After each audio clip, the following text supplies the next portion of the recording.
আমি ভাবছিলাম এবার বোধহয় এই আনন্দ থেকে আমাকে সবাই বঞ্চিত করে ফেলবে। আমি নাছোড়বান্দা, আমি বললাম যে আমি যাবই।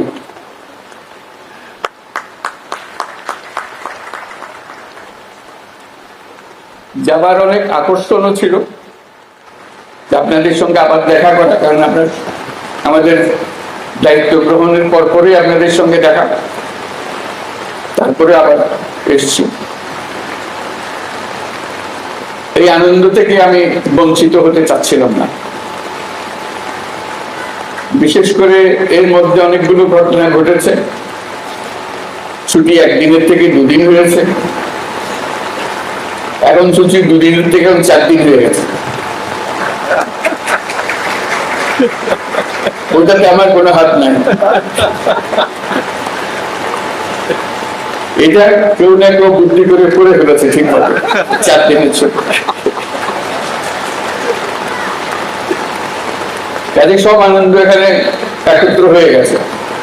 আমি বললাম যে আমাকে বাদ দিয়ে সবাই আনন্দ করবে, এটা করতে দেবো না, আমি এটাতে শরীর খবর। আমি জোর করে এসেছি, আপনাদেরকে কষ্ট দিয়েছি, আপনাদের এই আনন্দের শরীর খবর জন্য। আমি থাকতে পারছি না কেন? যেহেতু একই সময় যখন দুর্গাপূজা হবে তখন একই সময় জাতিসংঘের অধিবেশন চলবে, যেখানে সরকার প্রধান হিসেবে আমাকে উপস্থিত থাকতেই হবে। কাজে সেই কারণে আমি এদিকে আর থাকতে পারছি না। তবে ওই যে বললাম নাছোড়বান্দা, আগে থেকে গেলাম, অভিনন্দন জানিয়ে গেলাম। আবার সুযোগ করলে পরবর্তীতে আরেকদিন আসবো।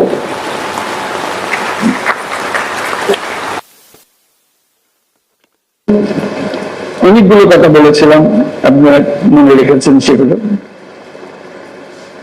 একটি বলেছিলাম যে আমরা একটি পরিবার।